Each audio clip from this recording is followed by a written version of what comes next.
families or we'll be late. Make a left on Astrology Avenue. Oh, I'm sorry, I meant right. It should be right here at 444 Spirit Way. Oh, turn! It looks like Renee. Yay, we're on time. The James and Kellee Show. Great, let's start the show.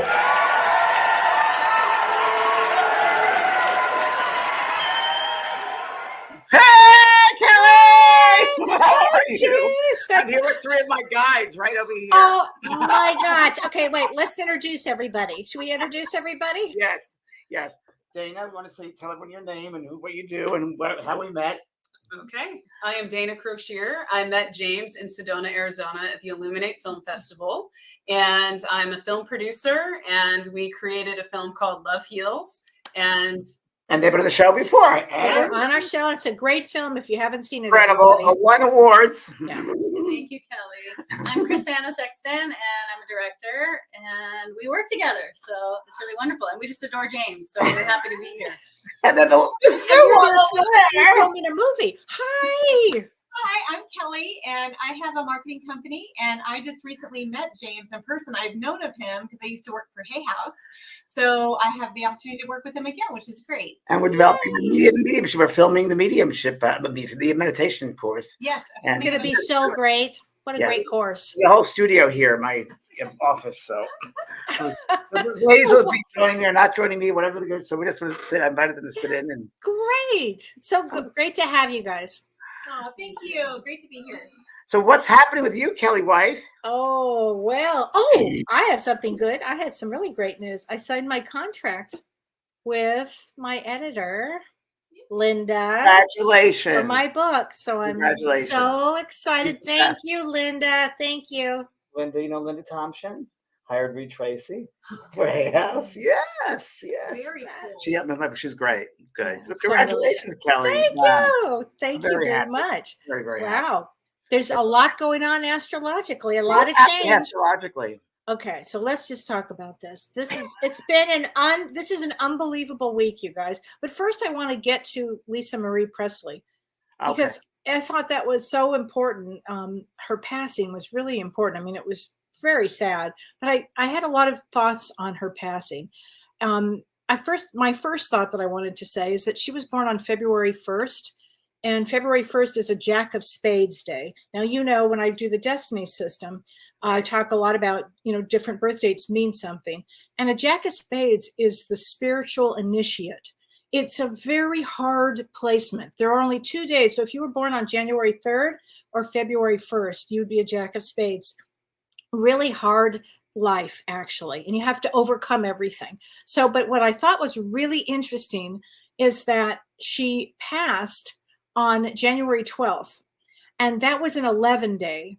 And so 11s that's the day that you have insights and higher purposes. So I thought that was interesting. But on that very day, James, there was a rare green comet that in the sky, green comet in the sky that had not been seen for 50,000 years. Wow. And wouldn't you say that green, it represents the heart and the heart chakra, and I would think because this year is all about spirituality, I would think it would be opening the hearts for everybody, frankly. Wow. But also on that very day that she passed, Mars was actually stationing to turn. It was stationed, it was still. And all of that, I felt that led to her passing. That was such a hard aspected day. And do you think it was a natural passing, or do you think it was? Well, I think it was a broken heart. I think it was a broken heart. Completed suicide. Her son completed suicide 2 years ago, but what I really found amazing was that 2 years ago, she met David Kessler from grief.com. Now, David, you've known David for many, many years. And she was working actually, James, with David and on helping mothers who have been with children who've lost during suicide. She was helping in groups. She was working with David. And then only 5 days before she passed, it was her father, Elvis Presley's birthday. And she invited David Kessler to go to Graceland. He goes to Graceland and he's holding her up and he's walking around the property with her. And then 2 or 3 days later, she died. I mean, David has had a lot of loss himself because his own son completed suicide 3 years ago, and that grief had brought them together. I thought that was kind of fascinating. Well, you have to meet them. That and his partner, really good, great people. Yeah, really good people. You know, Kellee, it goes back to that same thing, which we only see a small part, a percent of the bigger picture. There's such a bigger picture to it. Right. We get those glimpses, and as we see these things. Oh my gosh. It was just, but this is a really big week because tomorrow of all days, Saturn finally changes and leaves Capricorn and goes into Aquarius for 2.5 years. This is enormous because when 2.5 years ago, when it went into Capricorn, it brought COVID with it. So now we're talking about spirituality, new age technology, healing, especially healing of the heart. Healing's going to be huge for the next 2.5 years. So tomorrow, it's a big, significant day tomorrow. And then a couple of days from then, Mercury finally goes direct. Who knows the difference anymore? Oh my gosh. Well, I'll tell you what, this time it'll be full speed ahead. I mean, everything that you're working on, there's going to be, it's going to help with projects that you've had stalled maybe, or just, as you said the other day, which I love, James, and I've been quoting, clunky energy. Energy.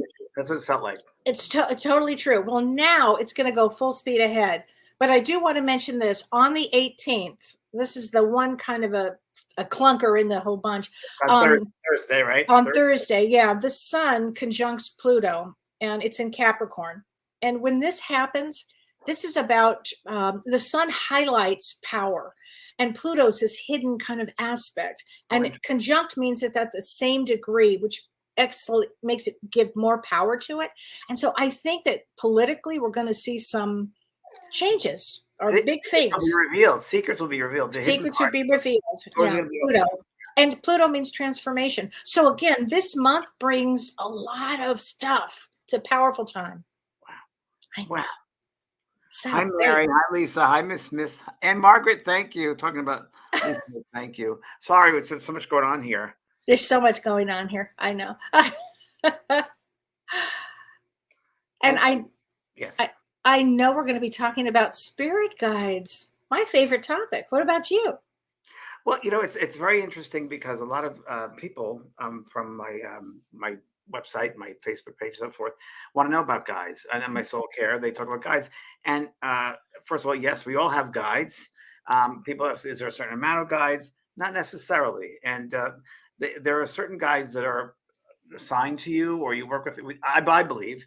Kellee, I'm not sure what you believe here with this, but before we come back to this lifetime, we sit with our guides and we go through our plan, our curriculum, upcoming curriculum, what lessons we have to learn, what our karmic obligations are, and there are certain assignments of guides to us depending on what our life plan will be.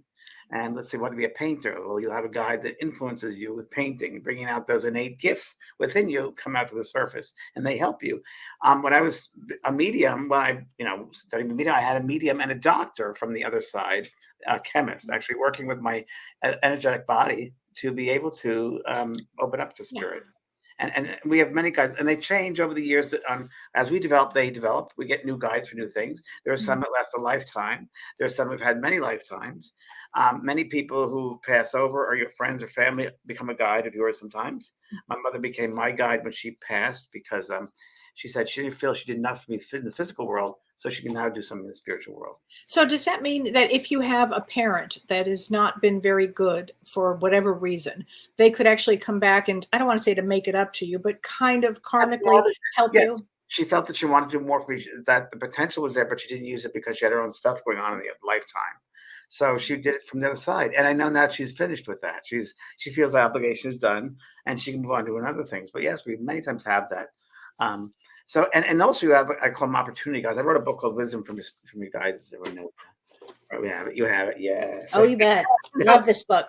It's a good book. It's a basic book about guides and different types of guides. And one thing I want to say is when you enter into a project, let's say making a film, filmmakers here, right? And creating something new, a painting or writing a book or music, you will draw to you a new individual or individuals too who are experts in those fields to work with you on that particular project. So when I wrote the book Growing Up in Heaven, I walked into my office when I lived up in Laguna Beach, and there were children, spirit children, all around my desk. And I'm like, what are you doing here? What are you doing? And I saw them very clearly. They made me see them. And they said, we're going to help you with your next book. I'm like, huh? What does that mean? Because they said, you're going to write a book about us. I'm like, what does that mean? And it really is a book about children that have passed over and what they're doing on the other side and how they evolve and so forth. And that's what that book was about. So you do draw to you those specialists, let's say, if you work on something particular. That's a certain type of guide, many different types of guides. And tell us about inspiration guides. So inspirational guides. So inspiration means inspired. So it could be exactly the same thing. So they're inspiring you. So if you're writing, creating something, they will help you to follow through with that. They'll inspire you. Or philosophy guides. Philosophy guides come from the higher realms. And this is interesting to note also. So if you have, let's say, a philosophy guide who comes with beautiful philosophy, as White Eagle was presented through Grace Cook, the medium Grace Cook, and White Eagle's incredible wisdom comes through. So that philosophical guide will be on that level with her, but there's a guide for White Eagle on the other side as well, on another higher level, and then a higher level. And it's like a stairway going down. That inspires that inspirer, brings that inspirer. So the truth comes down that way. So that the denser vibrations, you see. And it's our job as mediums, I believe, to be able to open up and reach those higher levels as best as we can try to love through doing kindness and compassion and teaching it and living it and reaching those high and always trying to reach the higher levels of compassion and love. Always attempting. Well, I love that you talk about that our guides are here to teach us certain things and they have lessons. And I love this one, never judge another. Never judge another. Never judge another, because you never know what their background is. You don't know what they've been through. And it's interesting enough that I've heard that guides, of course, they're doing their work like we're doing our work down here. They're also doing their work. So when they're finished with our project of working with us, they move on to another project or another mission they have to. And I wouldn't always say that guides are better than we are, because they're not necessarily. They're in a position to help you to be the best you can be. And we could just say that. Absolutely. An interesting thing too, which I found in my readings, is so fast. I'm sure you have too, Kellee. So amazing. I have one story I'm going to say in a second, but that there were some guides, very interesting, that I've done a lot of, as you have, kids that have passed over with overdoses, drug addicts, whatever, or fentanyl problems and all that. And I remember the person who came back, it was a gal or a guy, and 20-something-year-old, and they said, well, I'm working in Mother Earth. What are they doing over there? I said, well, they've been there 3 years. They're guiding another person who has this addiction problem on Earth, and they're trying to inspire them to move beyond that. Oh my goodness! Yeah, I've seen that. Yep. Yeah, and it's pretty amazing. So yeah. Oh my gosh. I had a really interesting experience with my spirit guides, and I've shared this story before. But I read your book, Talking to Heaven, in 1997, and you say in the book, if you want to talk to your guides, talk to them every day and ask them, to show themselves to you or ask them. Night, just say, please, I would like to see a guide. It might not have to be that night, but during the course of months, it might. Well, in my case, and I was a busy, professional, and the last thing I would have thought is that I would see my guides, but I actually every day said, guides, before I went to bed, I want to see you. I want to see you, guides. I want to talk to you, guides. I want to see you, guides. And 3 years later, while I was in Tahiti on a small island with no electricity, my guides physically showed up. And I drew a picture of them because it threw me like you can't imagine. So be careful what you ask for. But my first, be careful, because I have an Indian man from India, and what I call her a Jamaican woman, and they showed up. And I've only seen them 2 times after this, but I saw them in dream states after this, but they came in, and I've been with them for a very long time. They told me. I have a couple of guide stories. I might have told this over the years, but I still find them fascinating. One goes back in the 80s, and a guy I was dating at the time, but we'd broken up, but he had AIDS when AIDS was first around. He got AIDS, and he didn't believe in life after that. He was a true Taurus boy. He just didn't believe in it. And I did readings for him, and I went for a medium, my teacher, and I said, no, Michael, there's more to it than this. There is. He goes, and he was very pragmatic. So anyway, he passed over, and I lived in Hollywood. He lived in Culver City, and it was a Sunday morning. And I remember that was the day of his memorial at his house in Culver City. And I'll never forget it. It was at that twilight state. We're just about to wake up. And a woman comes to me, and it was a guy, and right away it was a guy. And she's a flowing dress. It was this African lady, Africanese. And she said, and this right to me, telepathically, you need to tell him, he needs to hear it from someone he believes, he knows. And I said, oh. And she left, and Michael was there, and he said, am I dead? And I said, yes, you are. He goes, wow, because I said, well, where do you find yourself? And he said, I'm in a closet. I said, well, no, you've passed over, Michael, and I'll be at memorial service. So that afternoon, I went to the memorial service, and his brother had it at the house. And I said to his brother, where did you put his remains, his ashes? And he said, I didn't know what to do with them, so I put them in the shelf in the closet. Oh, he was in the closet. Wild story. Oh, wild. Right? So the guide helped him. And now another really interesting story. I just talked about this a week ago because I still find it fascinating. You guys will love this one. I did Kellee, you know this. I was in Thousand Oaks. I did a demonstration at a church there, or a spiritual space there. And I remember this young man came through for his mom and dad, and he died of a car accident. And I remember that he really wanted to play the guitar. He said to Mom, I always wanted to take lessons. You know that? And she goes, yes, he wanted to take guitar lessons. And he was ready to do that. He was going to get a scholarship. And he came through and said, I'm doing that. And then, so that was fine. And then the next reading or message came from a man on the other side of the room. He said, there's a man here. He plays guitar and he does jingles. And he said, he's written many, I talked about this recently. No, I was there. Yeah, you were there. And it was Harry Nilsson. No, Dawn was there. We both went, oh my God. It's a big deal. Yeah. Harry Nilsson was there. So then we found out that he said, I'm his guide. Harry Nilsson was this boy's guide to learn how to play the guitar. That's what he was there for. They came together. Get this one. Then you think like, what? Well, that wasn't it. If you remember. Oh, I remember. And they're doing a book signing at the end. And the lady comes up and she said, well, that was really something about Harry Nilsson. You know, I was a 911 operator that got the call of his heart attack. I was like, what? That was unbelievable. Unbelievable. Yeah. I mean, but that's how they orchestrate things. Yeah, it's very true. They're very involved in our lives. I mean, they're so guiding us. Mm-hmm.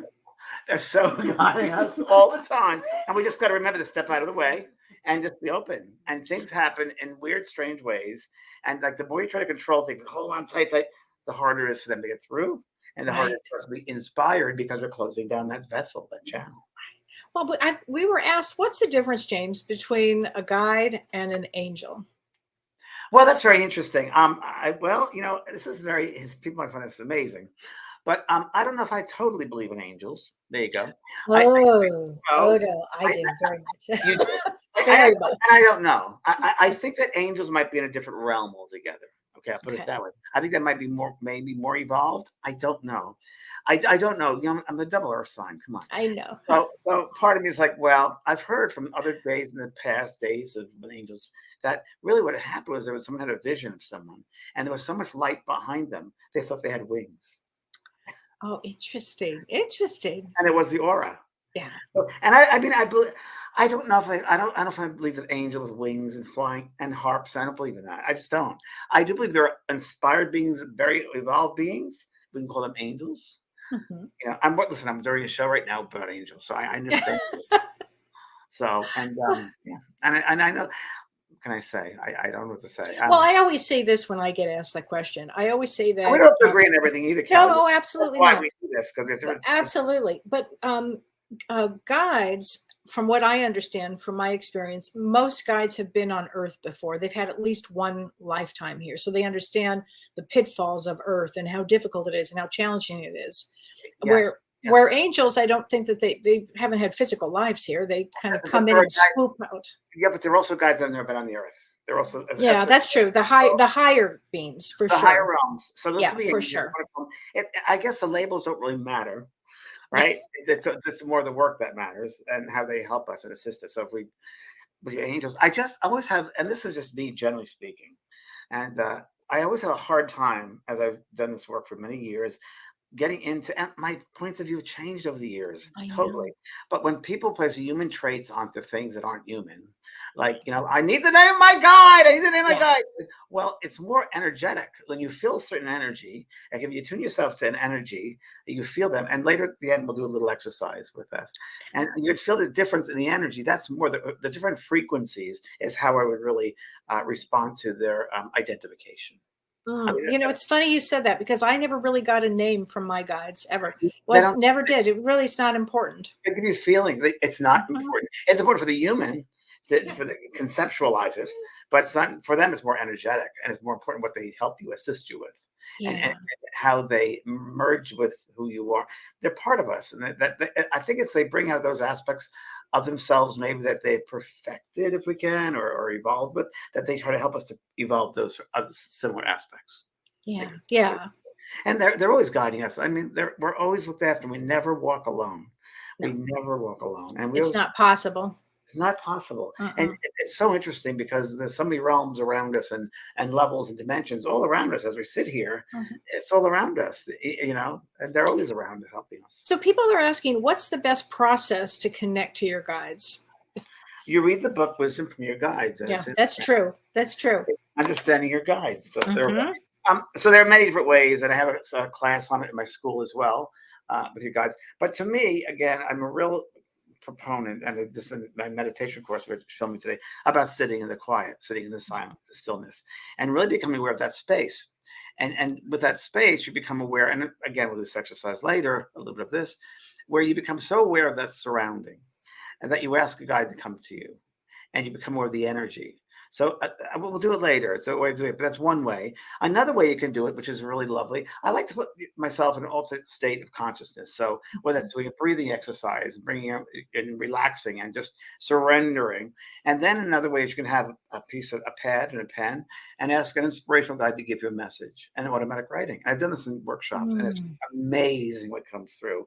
I was once thinking of doing a whole book of just the messages that people have gotten in workshops. Do it that way. That's a good way of doing it. That's a great way to do it. Yeah, it's a great way of doing it. You do it before bed or just when you wake up, be also another great time to do that. So have it all prepared when you go to sleep at night, have it next to your bed. When you wake up, the first thing you do is you reach for the pen and the pad and you ask them to come in and give you a message for the day. And that's when you could do that. You could also do this. I'm going to give you something. Oh, thank you. My guy just gave me something. This is what happens to me. I get crazy. Ladies, you know. I think that I've done something like this last time. What I would do is circles. So, right? So I put JDP, right? And then I'm going to do a line on top, on the bottom, here, just 4 right now. I'm going to put circles around them. There's no sacred way of doing this. Just making this stuff up. They give me this. Okay. There are 4 circles. And then in the morning, did I freeze? No. There you are. All right. So then 4 circles. And then in the morning, what you're going to do is ask them, who are you? And let them fill in the circles, the different guides. And then see an inspirer, a healer and guide, and see what they do and do it that way. Oh, God, I love that. Isn't that great? That works. That does work. Yeah. You know, it's really interesting too. I mean, one of the things that I learned along the way here is, I'll never forget, my husband asked me years ago, he said, what's the name of my guide? And I said, I don't know. Why don't you ask him? So he went to bed and he wakes up about 6 in the morning. And he said, oh my God, he told me his name. And I said, what's his name? He said, Nathan. And he's a Native American and he's huge. He told me his name. So I said, Nathan? He said, yeah. Well, the weirdest thing happened after that. About a week later, our friend Sue, remember our friend Sue? How can I forget Sue? She was having a Reiki session. And she said, out of the blue, she called me and she said, oh, I had the wildest day today. I said, how'd it go? She said, well, I had a Reiki session and my guide came through. And guess what, Kelly? He's a big Native American and his name is Nathan. I said, are you effing kidding me? How's that possible? So I said that to Don. Don goes, I don't want to share my guide, but the thing is, but guides can work with other people, right? Oh, of course. It may not just be one guide, or it might be other people. It's like a teacher, right? Many students, same thing. And maybe is it possible, James, that a guide could watch over a group of people? A soul group. A soul group. Soul group. You betcha. So, do you think families have guides? I think families have guides. I think friends have guides. I think our soul group that we live with, we have our guides of that soul group. No doubt about it. And we have individual guides for us as well. Right. Guides, soul group guides. We do. Well, then let me ask you this: if we have individual guides and then we have our family guides, and the family members are not getting along, do you think that they somehow influence us to maybe make amends or say I'm sorry? Or 100%. Oh, I've done in readings. I've had them come through and talk about that. I've been trying to get through, and I'm sorry I did this, and I'm trying to make you the family connect again. So sorry I left the family a mess. I shouldn't have done this. I'm trying to connect you all. And I've done it right here on Zoom calls when I've done readings where they said, you know, your mother said you're not talking to your sister, and no, I'm not. She wants you to write a card to her. And she said, please heal it. She said, one of the most important things to do while you're on this earth is to forgive. Is to forgive and see the bigger picture, because it's a much bigger picture. And so that's a lesson that the guides are trying to teach us. Very much so. Yeah. Absolutely. Here's a question. Vicki Nason asks, I don't understand the whole we planned our life ahead of time or our destination. I just don't get it. Why would anybody say we've done a show on that? We have. She says, why would anyone say yes to a life of despair, grief, and heartache? And she goes into her husband passed away. Go ahead, Kelly. You answer that first. Well, I mean, I think that you're a very old soul, Vicki. I think you're a very old soul, a soul that is learning something really important, because I think grief is part of life, and you'll probably help many people who've lost spouses. And I think it's your soul. This is a lifetime of growth, of big growth. So why would you say yes to it? On the other side, we meet with our guides, right, James? We meet with our guides. We meet with the elders. We decide, what do we want to do? What do we want to learn? And perhaps, Vicki, this lifetime was understanding grief and understanding despair and heartache. It could just be that. Nadine, who's a lovely lady in Vienna, a friend of mine, and she's can tell you because she's been through a lot, very similar loss. I'm going to answer it this way, that I believe there's a cloak with a curtain or something, and we don't see the whole picture. And I think that we pass out of this physical realm, and we're very relieved as soon as we leave this meat suit, that there is no time. And we get over there, and like what human time of 60, 70, 80, 90 years is like that. And we're like, oh, wow. And you can grow so much by having certain lessons. And we see in human life can be some very difficult lessons, some difficult classes that we sign up for. We sign up sometimes for the advanced classes, okay? Yeah. And we know that the parents don't lose a lot of their family members or certain things happen. It's an advanced soul, as you said, Kelly, and they set up these advanced lessons. And it's funny, you get to the other side, it's like, wow, I get it now, because there's no death. And that was just a minute time. That 60, 70, 80, 90 years in the human time is nothing compared to everything. There is no time over there. Time is not relevant here. So there are hard lessons, but it's also the human condition. It's part of the human condition, and having these obstacles and these issues and these road bumps, and it's how we grow. If everything was perfect, we'd have a real boring time down here. Right. Real boring time. And we wouldn't make any difference. And the thing we should remember too, which I keep on harping on this, but I will continue harping on it because it comes in so strong always, is that we're all connected as one, and that we have to help others go through these conditions. And we shouldn't feel that we're suffering, because we don't want to give that the energy, because you don't want to go there, because then you repeat those patterns of suffering over and over and over again. Right. What was that term that we? Loyalty to suffering. Loyalty to suffering. Jack does that. I love that. Have that stop of loyalty to suffering. Is that Kelly, I'm going to send you the principles of forgiveness from Jack Cornfield. I'm going to send that to you, please, the other day, and that was one of them. Loyalty. You have to give loyalty to suffering. There's a bigger picture to it, and so many of us there see the bigger picture. Yeah, right, totally. And I have an open heart. There was another open heart. Live with an open heart. Yeah. Or do the heart work. Yeah. Hard work, but it's hard work. Yes, it sure is. It sure is. Oh, so here's a question. Can our animals be our guides? 100%. I believe so. I know my Maisie certainly has been. I know Maisie, my dog, was here. Now I have Pearl, which isn't listening. And she helped me get Pearl. And Maisie, I had put Maisie down, and she came right to me afterwards, and it was a wreck, and she was calming me down, and she was with me all the time for 2 weeks. I was seeing her, and then in a weird set of circumstances, she helped me get Pearl in a very strange way, but it worked out. And I know that the animals, I mean, she was a guide to me here on Earth, and living, they can be guides. Like when she passed away, I thought I'd be a complete mess, and I was not. And the reason I was not was because I lived every single moment. She taught me to live in the moment. And I lived fully to that moment. So there was nothing to grieve because I she was with me, and I knew that moment. And Pearl, my puppy Pearl, is teaching me, excuse me, living for the moment, because you got to be very attentive to a puppy right away. Because 5 minutes later, your chicken breast is gone. And didn't Maisie tell you ahead of time that this one was going to be a lot of energy? Yes. So what happened was Maisie was gone. I didn't see her she was around me 3 weeks, 2 or 3 weeks. I saw her very clearly around me in my office where she usually sat. And then I didn't see her. And I knew I was getting these puppies.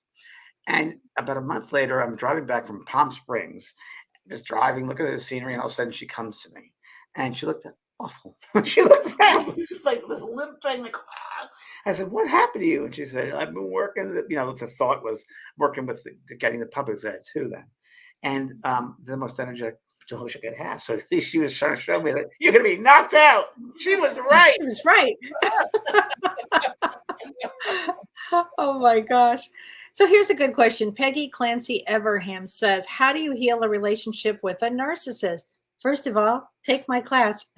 February 25th. We're going to be talking about how to survive one, basically. Thank you for putting that up. I'll be on that, Kelly. I'll be up there with you. I would love that. It would be great. That's with Dr. Shirley. We would love to have you on, because Brian, we're going to a little longer, please. I'm going to make sure we get the date there.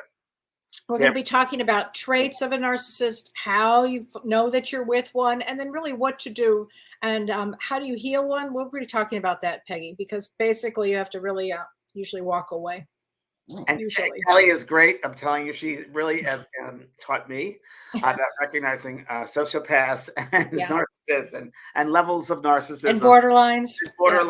And I mean, I learned it from Kelly, and she knows it. I have a PhD in it. No, not really, but I could.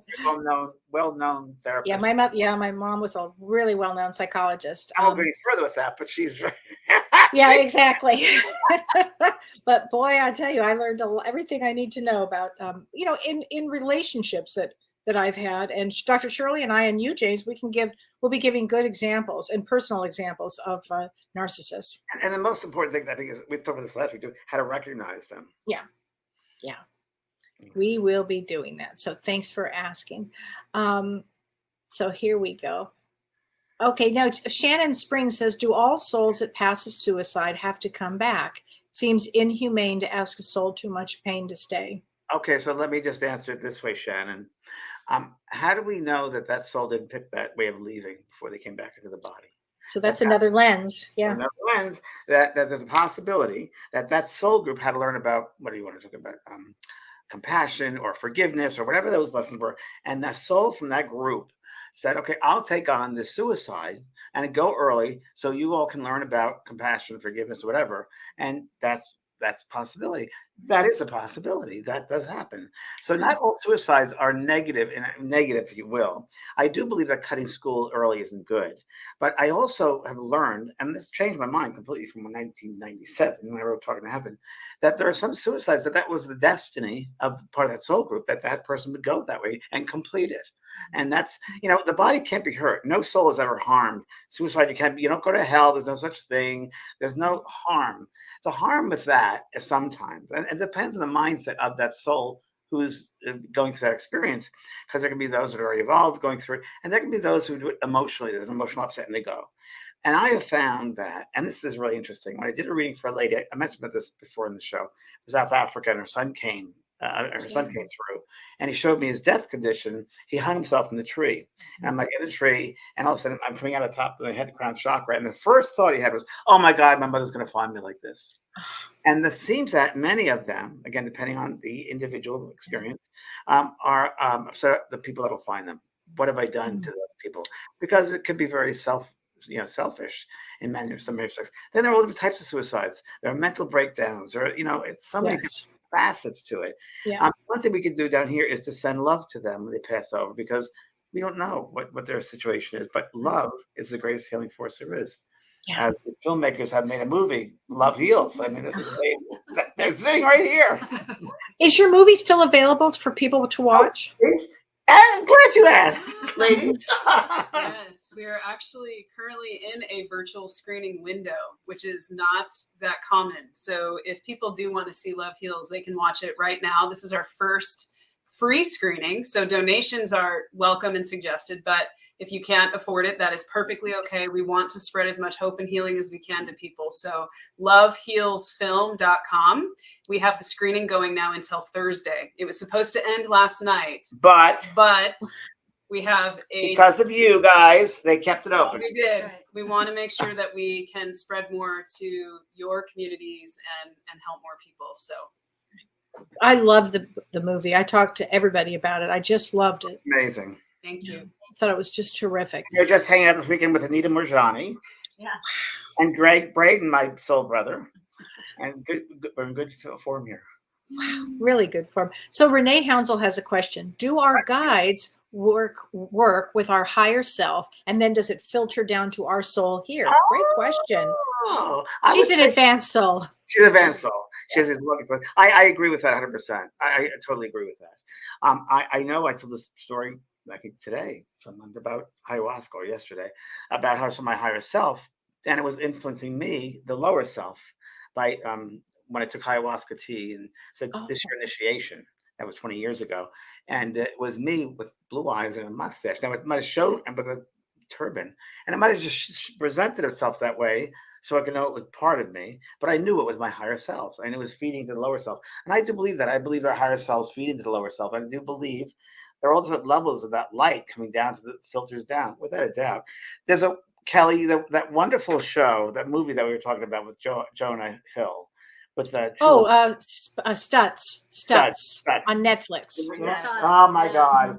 So I said this to everybody. I said that Phil Stutz was so incredible as he's giving tools to Jonah, right? So he's talking, sharing this for him tools, and I said to myself, this guy is just so evolved in the way he presents the words. That was simple, because true wisdom is just simple and it's to the point.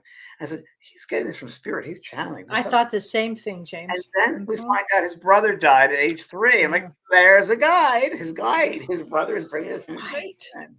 So true. So true. Yes. Did you see that movie yet? I haven't seen it yet. Oh, you're gonna love it. Okay. Oh, it might take you. You have to watch it in parts, Yeah. only because it's a lot to digest. I took notes. Okay. Yeah. It's really good, though. Really worth watching. So here's a question from Alyssa Watling. What do you guys recommend for working with the guides of my young children? My son has seen a man. I don't know if it's a loved one or a guide. How much can we get involved with our kids' journey? Well, get involved with them. Yeah, I what I would say, and Looking Beyond is a book I wrote for parents for helping their children to open up. I would encourage them. So her son, right? We said her son. Mm-hmm. So she should work with her son. You should work with your son and ask him. Maybe write 10 questions down that he should ask his guide. How do they work with him? What is he learning? All different types of questions. Be curious. And kids do that. They're so open, and he'll get the information. He just will present it. There'll be no filters. He'll just come right through. It's pure. So that's a great way. And encourage them. Is what I gotta say. And other guides, they work with you too. Who's in the room with you? Who helps you with school? Being open, curious.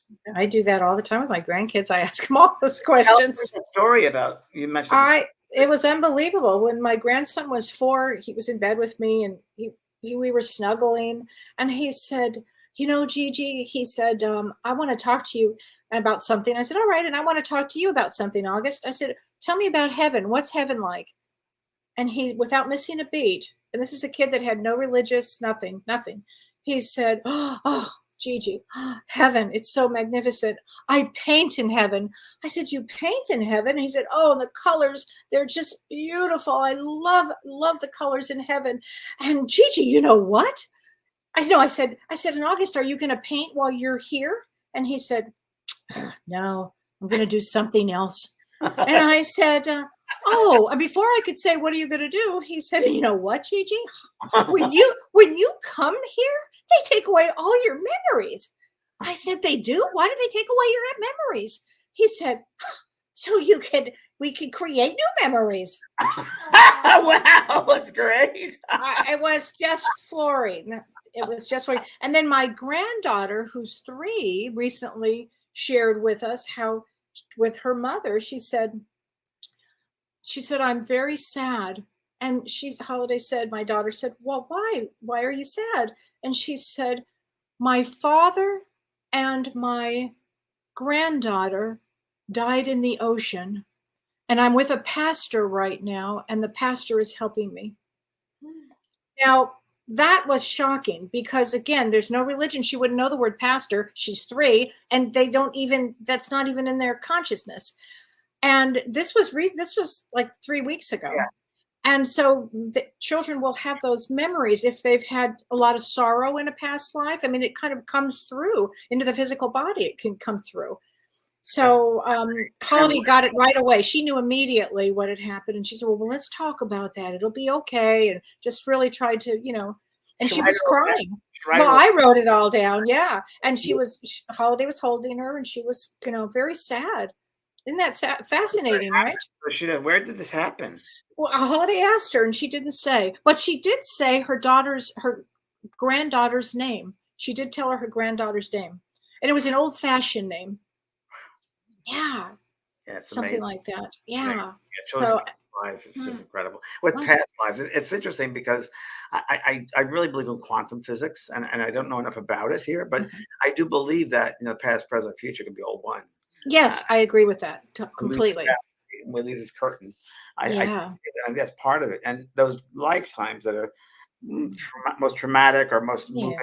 I think that's just stains the soul. Yes, I agree, James. It does. Yeah. I mean, Earth is a hard school. It's a hard school. It's a hard one. We need our guides. So here's a question from Glenda Moore.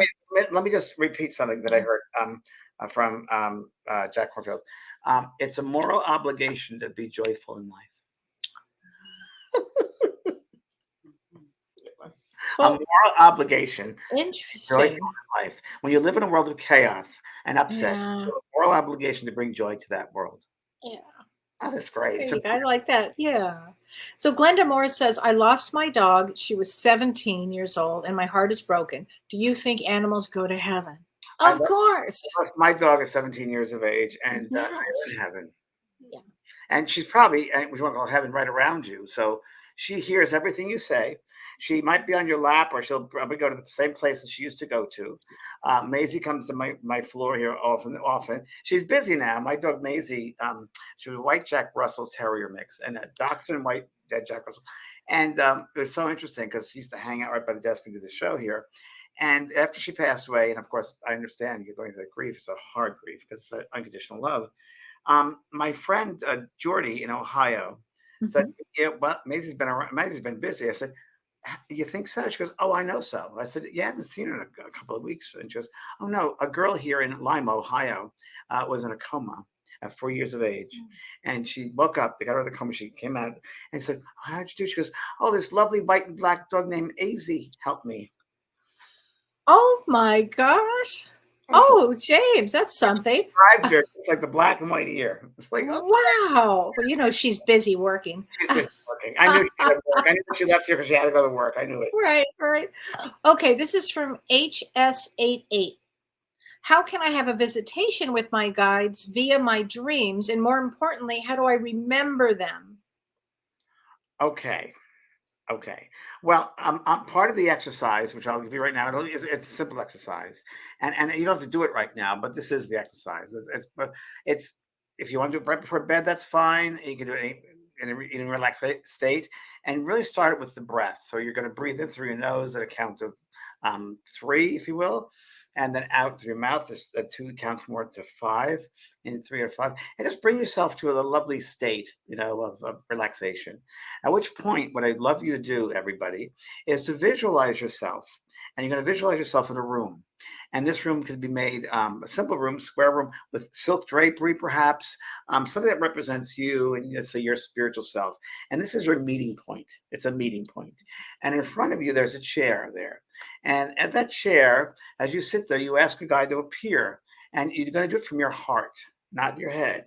Okay, when you listen to your heart, and may I once you present yourself to me, whoever that is, and the curtains will open, and that guy will sit in front of you, and you can ask them questions and interview them like a newscaster, and you can write down everything they say to you, and that works for that works. It works. So you'll find it that way. It's a good. Is that the meeting room? That's the meeting room. Okay, so everybody, if That's you the have meeting. wisdom from the guides, The it meeting. is in the meeting room. And James, I had a session the other day with a young man who said he did that, and he said it changed his life. That exact meditation. Yeah, it's a good one. It's a and It's again, a really good one. and your intention is your compass, right? And if you have a compass, and as Jack Kornfield calls it, your compass, and that intention that you set your compass, and you'll get there. If you know your intention, you have to set your compass. So the thing, the most important thing is to let things. We did this today in the meditation course we were filming earlier. You can't control it; just let it be. Let it flow. So if you try to control who's my guide, you can't do it that way. It's like when you get a reading, you got to just be open to the experience. As I love this Buddhist saying, the Buddhists say, you can't push the river. You got to let it flow. And it's true. You just got to let it be. And if you let it be and just experience what you're going to experience and not be in charge of it, let it happen. It'll happen. So January Willers Definicent says, do our spirit guides allow us to go through the trials in our lives to better shape who we are? Or Yes. is it that we are just ignoring the signs to help avoid the trials? Oh, I think that a lot of souls don't want to wake up. I think a lot of souls are fearful of what they see, and a lot of souls don't want to open up or feel very vulnerable, right? Because they don't feel safe and they want to be in control, and they're afraid of what they're going to see. It's the unknown. They're afraid of the unknown, and that's not a good way to be. That's not a way to grow. You are here. The first part of that was right. Here to shape your life and to be better and express yourself, expand your awareness, open up your minds to different ways of being. There's so much out there. Oh, totally. But are closed-minded. It's like, oh wow. So Abby Matassa says, how do our guides help us heal from past trauma? I mean, my thought of that is that they will guide you to a good therapist or guide you to somebody to get some help with it, with past trauma. Help you to help yourself. Yeah. We Yes. have to be very careful that we don't throw the responsibility onto somebody else. Absolutely. And there's no spiritual bypass here. You've got to None. But you have got to go into that trauma therapist. You've got to be willing to open yourself up, to be vulnerable, and go through that soul experience. It doesn't hurt. It's to discover new things about yourself. I mean, love is who you are, and the human puts all these little labels and emotions. You're just love, but we just want to. I don't know. We just want to be victims. We just want to suffer. What's that saying again, Kelly? Loyalty to your suffering. Loyalty to your suffering. So true. It becomes a thing. It really does. It does. It does. Live that way. You're not living. You're not living your full life that way. You're living in as like Artoli says, the pain body, and the pain body becomes real, and then you get the victimization. Because we've got to be willing down here to grow and to take chances and jump in when you don't know what's going to happen. I mean, I said this before, and I'll say it again. I quit a corporate job with a lot of money, a lot of management skills and insurance, and the whole thing, to mediumship where I didn't know a person, a soul, how I was going to get paid. And Spirit said, we'll take care of you. If your intention is there, we will take care of you. And it was. And here we are. So we all have that opportunity to jump in. And sometimes we just got to realize we're going to be just fine. Yes. We made it thus far. And you're not doing wrong. And sometimes the unknown is the most fun thing you can find. It's like, wow, let's see what's going to happen. The art of discovery. Oh, this is going to be interesting. Ooh, it's going to be fun.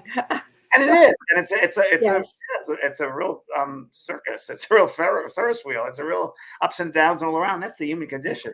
That's the human school. The ups and downs all around. That's part of it. And how we handle those circumstances is part of it. And not to blame others or judge others, but take responsibility for our choices that we make.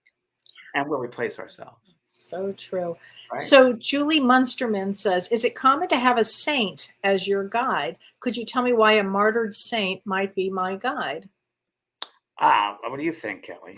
Well, I did not grow up Catholic. However, I have, when I've done readings, felt certain saints that I know nothing about around somebody. So do they take on a whole group and groups and groups and groups of people? Probably. Yeah, I grew up Catholic, and I read a book of saints. And throughout my life, I loved Joan of Arc. Me too, James. We've never had that conversation. Me too. Joan of Arc is my gal, and Me too. I mean, I lived maybe then, but I knew her when I was reading this book on her life. Like, that didn't happen that way, and this happened this way, and I really related. I could resonate with her. So whether I lived there, I do.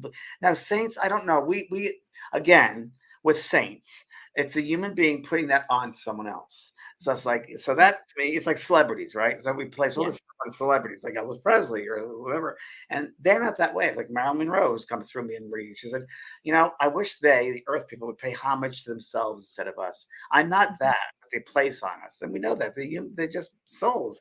Lucille Ball came to me once, and I was in a rose garden I created in Laguna Beach, and I didn't know her, but I loved the comedy, and she came to me. It's very simple. Very simple way. And she said, I understand you've been reading a book about me. I said, yeah. And she goes, I didn't come here to, I didn't, people make so much more, but I just came to heal people through comedy. Oh. I did do a reading for Audrey Meadows. And I helped Audrey Meadows write a book about the honeymooners. And she was a regular client of mine, Audrey. Wow. Audrey passed. And it was fabulous. And I had some great experiences with Audrey. And since she passed on the side, she came back to me in a dream. And she, it was really interesting. It was a very interesting time. A dream where there was a dais and on the stage, and there was a theater, and I was in the back row, and they were honoring her. And this is probably a year after she passed, 2 years after she passed. And she stood up, and she was thanking everybody, and she looked right at me, and she thanked me that way. I thought, wow, that's pretty interesting. Isn't that something? Yeah, she was great. Yeah. She was a very evolved being too down here. I told her, I said, you're gonna have cancer. Your lungs are filling up. And she goes, yeah, I understand that. She goes, but that's all right, James. I want to be with Bob. I said, okay. I said, but she goes, will you be with me when I'm passing? I said, I'll try to. And to make a long story short, I went. A friend of mine said, did you know that Audrey's in the hospital? I hadn't talked to her for several months. And I said, really? Cedar Sinai in LA. Did I ever tell you the story, Kellee? No, tell me. Great story. It's a good one. It's in the, I don't know if it's in a book or not. Anyway, it was right before Talking to Heaven. I was going to go to New York to try to sell Talking to Heaven back in 1997. And it was February, very cold. So I went to Cedar Sinai. I lived several blocks from there. And I walked around the information desk and I said, can I see Audrey 6th? What's her room? And they said, oh, we don't have anyone like that here. And I'm thinking, oh, of course, she's a celebrity, whatever, in Hollywood. And as if in a trance, a guide probably guided me to the elevator across the street. I pressed floor number 6. I went up, walked to the right, around, down to the end of that hallway, and there was a nurse's station. And I said, is Audrey 6 here? And they said, who? I said, Audrey 6, is this a cancer ward? They go, yeah, well, yeah. No, the cancer ward is upstairs, 7th floor. I said, oh, there's Audrey 6. Okay. And I walked down to go back to the elevator, and I heard the nurse say, wait a minute, come back here. That's a strange name. Let me look. Oh, she's a 601 right here. Okay. So, right. So I go in, and it's a Filipino nurse. And she made sure that she goes, who are you? And I said, I'm her spiritual counselor. And she needs to speak with me. She goes, 5 minutes. So Audrey's in a coma, and you head to the side, and I sat next to her. I held her hand, and they hear. Yeah, absolutely. I said, Audrey, it's James in Prague. You remember me, Audrey? And the time has come. And Bob is here, and Jack is here, and Mom and Dad. And I said, it's so great that you're going to go home now, and you enjoy every part of it. And that was it. And I cried, and I got up and left, and the nurse came in and said, thank you. I turned around. Audrey was smiling. Okay? Audrey was smiling. Oh, my gosh. Go to at night to sell Talking to Heaven. I get it to JFK. It's like, I don't know, 14 degrees. It's freezing. I get in a taxi cab, and WINS News comes on. And I hear, honeymooner Audrey Meadows passed away last night. I'm like, and I'm tired because of the red eye. So I get to a hotel in Midtown Manhattan, and it was 6 o'clock, 7 o'clock in the morning, and it's freezing. I go in, and there's a lobby, and there's a homeless person who walks right up to me and said, shame about the honeymooner lady, isn't it? Gets better. I went to the bed to sleep for a couple hours before my first meeting at a publisher up on 6th Avenue. And I was a little bit late. I got up at 9:30, it means 10 o'clock. It was icy and snowy. And I'm running down 6th Avenue. And I get to a red light, and I look around, and they had a statue of Jackie Gleason in the window. Oh. And that was, and I sold Talking to Heaven that day to a publisher. Oh, my goodness. Do you think she helped you? I don't know if she did or not. I think the spirit world is planning on this many years. Yeah. Before it, but it was just validation. Totally. And it was a thank you. I think again, there is no such thing as time, but there's an appreciation, and I've had it from my friends that have passed over, my spiritual friends who were blown away, including Mavis Patilla, who passed over, who's done this work, and they come and say, "There's such gratitude." On the other side, there's such gracefulness and gratitude, and there's an awe-inspiring experience, where they described it, and I believe there has to be, and they would never come back here in a second. That over. I'm sure you have. No, done. They're done, and then we prepare for future lifetimes. Right. Not just in this school, but there are other schools, other galaxies, millions of star systems out there. Right. Oh yeah, we talk about that a lot. So here's a good question. Maria Carp Diem says, "Do we become a spirit guide at some point?" Whether we're on the physical earth here, like we are spirit guides, all of us are, right?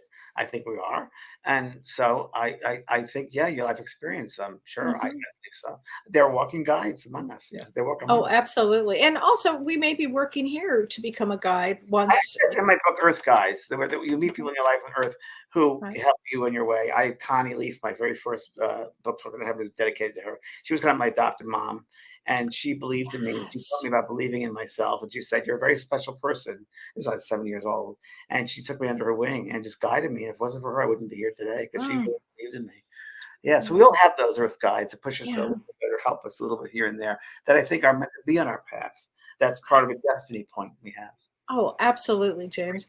So tell us, James, I know you have a life coaching certification course. I have a life coaching certification course. Registration is open now. It's a very, very popular course and helps people in life with tools and ways of dealing with certain situations. And it's a very in-depth course, and it's open now for registration. It's only open at certain times. Like 2 years ago was the only time, because it's a really intense course. So that is on vanpark.com, School of Mystical Arts. That's open right now. It's an incredible course, and you can read about it if you'd like to on school. And then the other thing I have going on is, Kelly, you know this. I'm going to Alaska. So come celebrate, because when Kelly and I were on, we took this last week, I'm like, oh my God, that's my birthday week. So I'm turning 65. It's going to be so much fun. We celebrate my 65th birthday on the Alaskan cruise. Yes. And oh my gosh. Party on the ship. So you'll film it. And these ladies might be doing the documentary of my life. Oh, how fabulous! Cruise, actually. Oh my gosh, that would be so much fun. It's going to be, in fact, and next week we have a guest coming on our show next week, which is amazing. I can't wait to see. Her name is Christine Kistelou, and she's amazing, and she's an expert on all things cruising and Alaska cruises, and knows our ship inside and out. So this is going to be really fun. So next week, make sure you join us for our show, because Christine is going to be a very dynamic, powerful speaker. And all the questions you have of any fears or any questions about cruising, she's your gal. She knows everything about cruising. Yeah. And what do you have going on, Kelly? I have a class coming up. Narcissistic show, which was I've got the narcissistic show coming up, the event, and that's in February 25th. But I have my third and final part 3 of Lemuria and Atlantis, and it's about bringing our gifts to the world. So during that period of time, during Lemuria and during Atlantis, we all had special gifts, and we're going to be bringing them out to the world now. What happened to the civilization? Well, we're going to be talking about what happened. I mean, I feel and Atlantis, similar breakdowns. Similar breakdowns. Yeah. I mean, the consciousness shifted, at that period. I mean, at one point especially during Lemuria, it was a very, we talk about being one, James. It was one. The universe was really one. And after this, it wasn't. It got very intense. It was very intense. So we're going to be talking about the end of times with that. A special guest, a healer from Brazil. Yeah, I've got Prajna Avalon. So that's our third part 3. And if you haven't taken part 3, it's okay, because we're going to, catch you up during part 3 about 1 and 2. Part 2, yeah. Yeah, but also you can also find that on my website, part 1 and 2. So, but please join us. That's on January 28th. Yes, and we have our friend Renee is not here tonight. We have Ryan Brown helping us produce this. So thank you, Ryan. Thank you, Ryan. That was great. And Ryan, by the way, made our cartoons. Ryan is the artist that made the cartoon. Yes, that's right. And the Office of Soul Care is a very talented individual, and he helps me with my Instagram and and TikTok. And yes, he's a wonderful Pisces person. Wow. Oh my gosh. And I know you're going to be working on your meditation course Yes, with Kellee right now. Kellee Kellee is an incredible in-depth teacher, and she's been helping me developing this course and writing this course. And it's interesting talking all day about meditation. And I just got to slow down. I'm just like, so the first day is a little rough, a little clunky. Yeah. Right? It'll get better once Mercury goes direct. Everything will get better. Okay.